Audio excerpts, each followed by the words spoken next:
My parents ordered me to give my car to my stepbrother for his new job, so I made sure they all got evicted when they found out I own every property they're living in. Let's make this moment special. Subscribe if you believe in stories like this and tell us your city in the comments below. I was scrubbing grease off my hands in the auto shop bathroom when my phone exploded with messages. Mom's name flashed across the screen 17 times. My stomach dropped the way it always did when she went into what I called family emergency mode, which usually meant someone wanted something from me. Gemma, you need to come home right now. Family meeting. Her voice was that fake sweet tone that set my teeth on edge. I'd just finished a double shift at Easton & Sons Auto Repair, where I'd worked since I was 16. Now 24, I was the lead diagnostic technician, pulling in decent money while taking night classes for my business degree. The drive to my parents' house, a sleek townhouse in the Riverside development, took 20 minutes. I remember thinking how the sunset looked angry that evening, all blood orange and bruised purple. The moment I walked through that door, I knew something was wrong. Mom sat perched on the cream leather sofa, the one I wasn't allowed to sit on in high school because I might ruin it with my work clothes. Dad stood by the fireplace, arms crossed. And there was Easton, my stepbrother, sprawled in Dad's favorite chair like he owned the place, smirking at his phone. Gemma, honey, sit down, Mom began, gesturing to the wooden dining chair they'd pulled into the living room. Not the sofa. Never the sofa. What's this about? I've got class in 2 hours. It's about being a family, Dad cut in, his voice already defensive. About helping each other out. Easton finally looked up, his grin widening. Yes, it's time for you to step up. That's when Mom dropped it. Easton got a job at Henderson Financial downtown. It's a wonderful opportunity, but he needs reliable transportation. We've decided you're going to give him your car. My 2021 Honda Accord. The car I'd saved 3 years to buy. The words hit me like a wrench to the skull. Excuse me. I couldn't have heard that right. Mom's smile didn't waver. Easton needs your car, sweetheart. His new position starts Monday and he can't be taking the bus. It's not professional. I take the bus, I said flatly. I've been taking the bus for 8 years. That's different, Dad interjected. Easton has a corporate job now. You work in a garage. The way he said garage made it sound like I cleaned sewers for a living. My jaw clenched so hard I thought my teeth might crack. Easton had been Dad's wife's son from her first marriage. When Dad married Paulette 5 years ago, Easton came as part of the package. 20 years old, no job, no ambition, just video games and excuses. I'd watched them baby him through 3 failed semesters at community college, 2 fired jobs for not being the right fit, and countless second chances I never got. When I was his age, I was working 50-hour weeks and paying my own rent because Dad said I needed to learn responsibility. You can't be serious, I said, looking at each of them. That's my car. I bought it. With money you made because your father gave you a place to stay during college, Paulette chimed in, speaking for the first time. She'd been silent in the corner, examining her manicured nails. Technically, you owe this family. My blood went cold. I'd paid rent during college. $500 a month for a converted basement with no windows and a space heater that barely worked. I had bank statements to prove it. I paid rent. Every month. Even when I was taking 18 credits. That wasn't real rent, Mom said dismissively. That was a token amount. Do you know what real rent costs in this city? Your father was subsidizing you. Easton laughed, actually laughed. Come on, Gemma. Don't be selfish. I need this opportunity. You can bike to work or whatever. It's 8 miles to the shop. Then you'll get exercise, Paulette said as if she'd solved world hunger. I stood up, keys gripping in my hand until the metal cut into my palm. No. This is insane. That's my car. Dad's face darkened. This is family, Gemma. This is family? I repeated, my voice rising despite myself. Where was family when I needed cosigners for student loans? Where was family when I was eating ramen for dinner 6 nights a week because I was saving for that car? Don't you raise your voice at me, Dad snapped, stepping forward. The familiar dance. Any pushback from me was disrespect, but Easton could do whatever he wanted. Mom stood up, her face pinched. Gemma Marie Stewart, we raised you better than this. Your stepbrother needs help and you're being incredibly selfish right now. After everything we've done for you. I actually laughed. A bitter, sharp sound that surprised even me. Everything you've done? You mean charging me rent while Easton lived here free? Making me work through high school while he got an allowance? What exactly have you done? We gave you a roof over your head, Paulette said coldly. We fed you. Clothed you. Don't act like you're some Cinderella story. You're just ungrateful. The word hit like a slap. Ungrateful. I'd heard it my whole life, every time I didn't smile wide enough, thank them enthusiastically enough, sacrifice enough. Easton stood up, pocketing his phone. Look, I start Monday. Just give me the keys and we can all move on. It's not that deep. Not that deep. I turned to him, really looking at him. 25 years old, never held a job longer than 4 months, still living at home rent-free. You've never kept a job. What happens when you get fired in 2 months? Do I just never get my car back? He's not going to get fired, Mom said firmly. This is a real opportunity. His manager already loves him. He hasn't started yet. Dad moved closer, his voice dropping to that dangerous quiet. Here's what's going to happen. You're going to give Easton those keys. Tonight. Because if you don't, you're making a choice about what kind of daughter you want to be. The threat hung in the air between us. I'd heard variations of this my entire life. Be compliant or lose their love. Be grateful or be cut off. The manipulation was so familiar I could taste it. My hands shook as I held those keys. 24 years of trying to earn their approval flashed through my mind. Every perfect report card they barely acknowledged. Every award they didn't attend. Every moment I bent myself into smaller and smaller shapes trying to fit into their definition of a good daughter. Fine, I heard myself say. You want to know what kind of daughter I am? I'm the kind who's done. I threw the keys on the coffee table, not to Easton, not to them, just threw them and walked toward the door. Where are you going? Mom called. We're not finished. Yeah, we are. I turned back, my hand on the doorknob. Take the car. Take whatever you want. I'm out. You're being dramatic, Paulette said, rolling her eyes. He just needs the car for a few months until he can afford his own. Then he can take the bus like I did.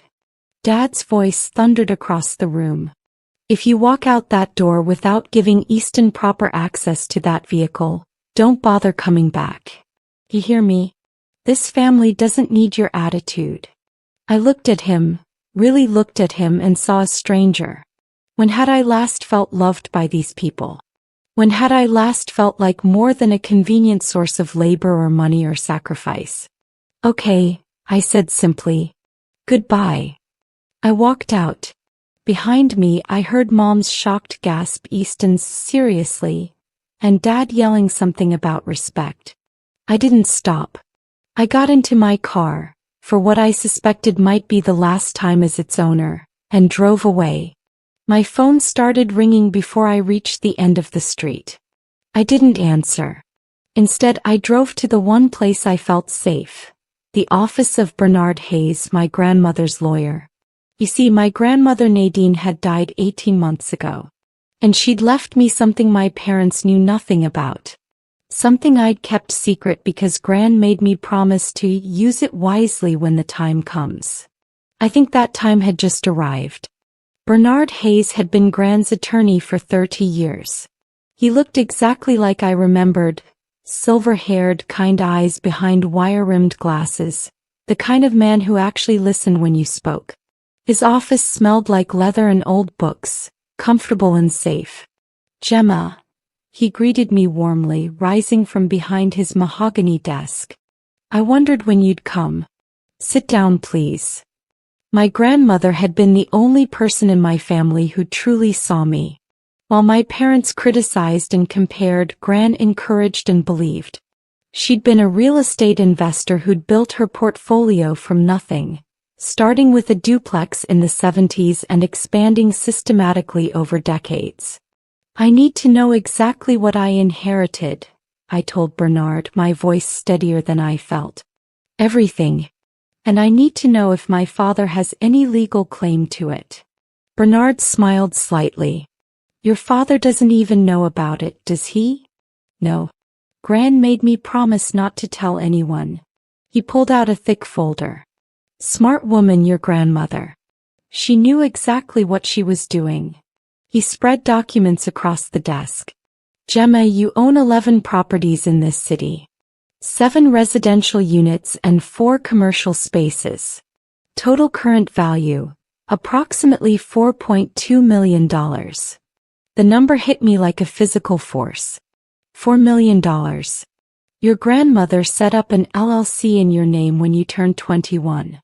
Everything's been professionally managed. The rental income goes into a trust account. You've been accumulating about $12,000 monthly after expenses and property management fees. That's been building for 3 years." My head spun. Why didn't she tell me? She did in her letter. "You were supposed to receive it on your 25th birthday." He handed me a cream envelope with my name in Gran's elegant handwriting. "But given that you're here now, I think circumstances have changed. Your grandmother left me instructions for various scenarios." My hands trembled as I opened the envelope. Gran's perfume still clung faintly to the paper. Lavender and vanilla. "My dearest Gemma, if you're reading this before your 25th birthday, something has pushed you to Bernard earlier than I planned. Knowing your father and that woman he married, I can guess what happened. They took something from you, didn't they? Or tried to make you small again. Baby girl, you are not small. You never were. I've watched your father treat you like a burden your whole life. I watched him choose his new family over you again and again. It broke my heart every time you smiled through it, trying so hard to earn love that should have been freely given. So I made sure you'd never have to beg for anything again. These properties are yours. All of them. But there's something you need to know. Something I made sure of because I know how these things work in families like ours. Your father lives in one of your properties. The Riverside townhouse. That's yours. So is the condo where your Aunt Michelle lives. And that little house Easton was looking at last month? Also yours.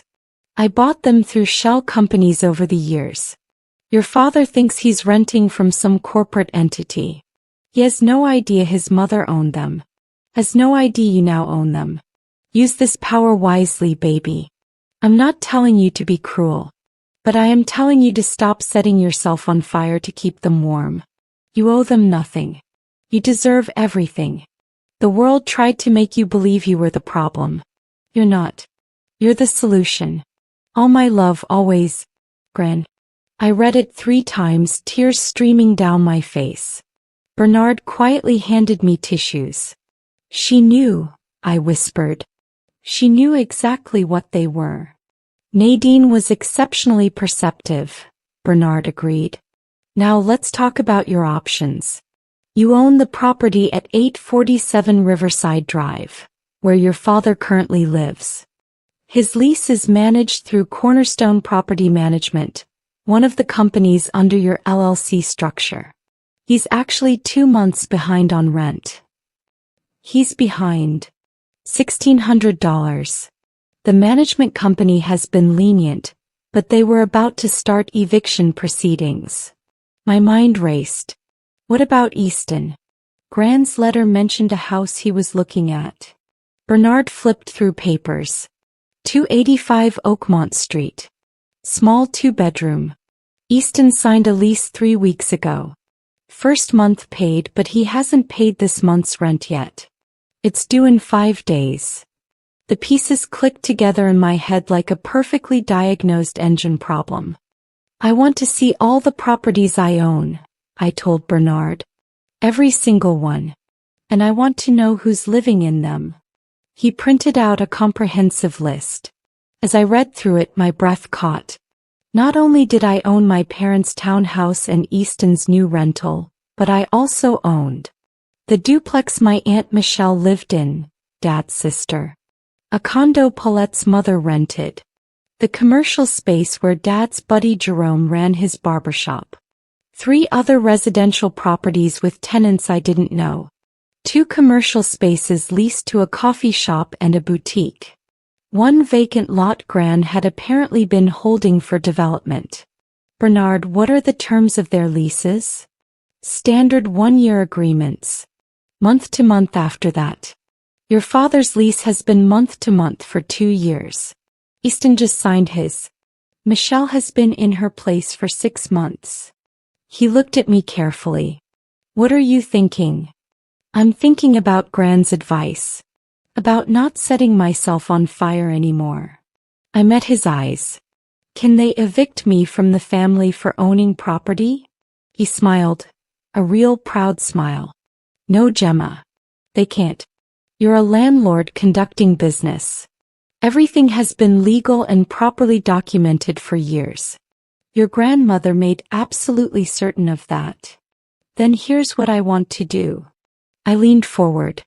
I want to remain anonymous as the owner. Keep everything running through the LLC and management company. But I want you to start enforcing the lease terms. All of them. Strictly. That means late fees for your father. Good. It means if Easton doesn't pay next month's rent, eviction proceedings begin. Perfect. Bernard studied me for a long moment. Your grandmother would be proud of you right now. But I have to ask, are you sure? Families can be vindictive when money and power shift. I thought about that demand for my car. About years of being treated like I was less than. About Easton's smirk and Paulette's dismissive tone and Dad's threat. Let them be vindictive, I said. I'm done being their doormat. The next week was chaos. My phone exploded with messages. 37 from Mom, 15 from Dad, dozens from numbers I didn't recognize. I ignored them all. Instead, I focused on the revelation that had turned my world upside down. I was a landlord. A property owner. Financially independent. I met with the property management company, Cornerstone, and learned they'd been excellent stewards of Gran's investments. The residential properties were well maintained, tenants were generally reliable, and the commercial spaces were profitable. Miss Stewart, the manager, a sharp-eyed woman named Keisha Martinez, told me, your grandmother built an impressive portfolio. These properties are in prime locations. The Riverside development alone has appreciated 40% since she purchased it. Tell me about 847 Riverside Drive. My father's place. Keisha pulled up the file. Ezra Stewart. 2 months late, as Mr. Hayes mentioned. We've sent notices, but he keeps promising payment is coming. To be honest, we were about to proceed with formal eviction notice this week. Do it, I said. Follow the legal process exactly. And 285 Oakmont Street? Easton Stewart. Monitor it closely. The moment he's late, start the process. Keisha nodded approvingly. Business is business. Your grandmother taught me that. Meanwhile, I'd moved into a beautiful 1-bedroom apartment I owned in the Arts District. A unit that had just opened up. Hardwood floors, exposed brick, big windows. I'd walked past buildings like this my whole life, never imagining I could live in one. My car situation resolved itself when I simply reported it stolen. The police found it parked at my parents' house. Easton tried to claim I'd given it to him, but without any written agreement or title transfer, legally it was still mine. The look on his face when the cops made him hand over the keys was almost worth everything. Almost. The real satisfaction came 3 days later when Dad called me from an unknown number. "Gemma, we need to talk. Now." "About what?" "About you calling the cops on your brother. About this insane behavior. You're tearing this family apart." I waited a beat. "Is that all?" "Is that?" he sputtered. "No. You need to apologize to Easton and return that car like we agreed." "We didn't agree to anything. You demanded." "I refused." "That's not an agreement." The formal eviction notice arrived at 847 Riverside Drive on a Tuesday morning. I know because Mom called me 43 times that day. On the 44th call I finally answered. "What the hell is this?" she screamed before I could say hello. "We're being evicted? This is your fault. You did this somehow." "I literally have no idea what you're talking about." "Don't play dumb, Gemma. This company, Cornerstone Property Management, they're saying we're 2 months behind on rent. But we've always paid. This is because of what happened with the car." "Mom, I don't own your house. I don't work for a property management company. You're behind on rent? Pay your rent." "We tried. They're saying the checks bounced." That was news to me. I made a mental note to call Keisha. "Then maybe talk to your bank instead of calling me." "This is your grandmother's fault," she hissed. "That woman poisoned you against us. Filled your head with ideas about being independent and strong. Look where that got you, alone and spiteful." Something cold settled in my chest. Gran was the only person who ever actually loved me. And yeah, she taught me not to let people use me. I'm grateful for that. "You're going to regret this," Mom said, her voice dropping to something dangerous. "Family is everything and you just threw yours away over a car. Over selfishness." "No, I threw away people who only wanted me around to take from me. That's not family. That's exploitation." I hung up. My hands were shaking, but not from fear, from adrenaline, from power, from finally saying what I'd needed to say for years. Bernard called 20 minutes later. "Your father just contacted Cornerstone claiming fraud. He's demanding to know who owns the property." "Can they tell him?" "Not without your permission. The LLC structure protects you. But Gemma, he's going to figure it out eventually. Let him." I was surprised by how calm I felt. "What's the timeline on the eviction?" "They have 30 days to pay in full including late fees or they're out. Easton's rent is due in 2 days. Want to bet he doesn't pay?" "I'll take that bet," I said, smiling. Easton didn't pay his rent. 5 days later, Keisha called me personally. "Your stepbrother showed up at our office today. Made quite a scene. Tell me everything."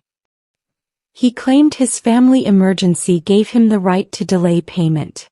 When we explained late fees and lease terms, he demanded to speak to the owner. Said his father had connections and would ruin us." She laughed dryly. "We informed him the owner is an LLC and all communications go through us. He threatened to sue. Let him try." But the real explosion came from Aunt Michelle. She called me that night, her voice tight with anger. "Gemma, I don't know what you said to your father, but he's convinced you're behind some conspiracy to destroy the family." "Hi, Aunt Michelle. I'm fine, thanks for asking. How are you?" She ignored my sarcasm. "He's saying someone is targeting the family through housing. First him, then Easton. He thinks you're connected somehow because of the timing." My aunt and I had never been particularly close. She'd always taken Dad's side in everything, the loyal little sister defending her brother's choices no matter how wrong they were.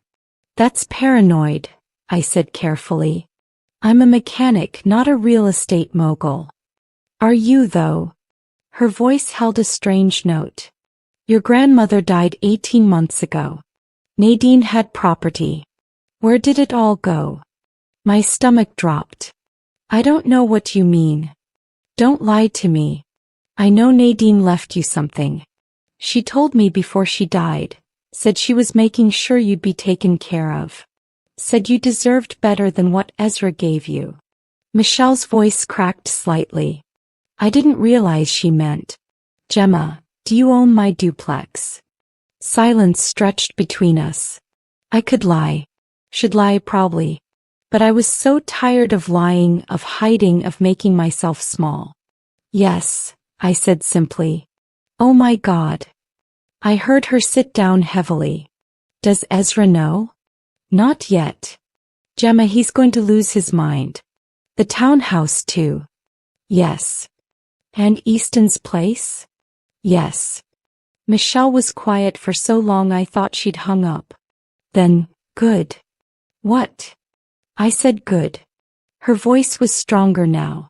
Your father has been an entitled ass his whole life. And that stepbrother of yours is worse. Maybe this is exactly what they need. You're not mad. Am I mad that my mother left her properties to her granddaughter instead of her children? Maybe a little. She laughed bitterly. The family meeting happened at a neutral location. A Denny's on Highway 47 of all places. Dad had demanded it and Aunt Michelle had convinced me to go. Let him have his say, she'd advised. Then you can walk away knowing you gave him a chance. I arrived 15 minutes late on purpose, my power move. They were all there. Dad, Paulette, Easton, even Paulette's mother Linda, who I'd met maybe 3 times in 5 years. They sat in a booth looking like a tribunal, faces grim. Glad you could join us, Dad said acidly. I slid into a chair at a separate table, forcing them to turn around to face me. You said you wanted to talk. So talk. Easton leaned forward. We know what you did. I've done a lot of things. Be specific. Don't play games, Paulette snapped. We know you own the properties. We know you're trying to evict us out of spite. The accusation hung in the air. I could have denied it. Should have probably maintained the corporate shield a bit longer. But I was done hiding. You're half right, I said calmly. I do own the properties. But I'm not evicting you out of spite. I'm evicting you for not paying rent. That's called business. Dad's face went purple. You little, how long have you known that I owned them? About 2 weeks. That Gran left me property? 18 months. And you said nothing. Mom's voice was shrill. You let us think we were safe, secure in our home, and all along you were plotting. Plotting what? To be your landlord? To collect rent you agreed to pay. I looked at each of them. You've been living in my property for 3 years. You were fine with it when you thought some corporation owned it. What's different now? What's different is you're using it as a weapon, Dad said, his voice dangerous and low. You're punishing us because you didn't get your way with the car. I laughed, genuinely laughed. The car. You still think this is about a car? Isn't it? Easton challenged. No, Easton. It's about years of being treated like I was worthless. It's about being told to sacrifice again and again while you got handed everything. It's about my father threatening to disown me for not giving up something I worked 3 years to buy. I leaned forward.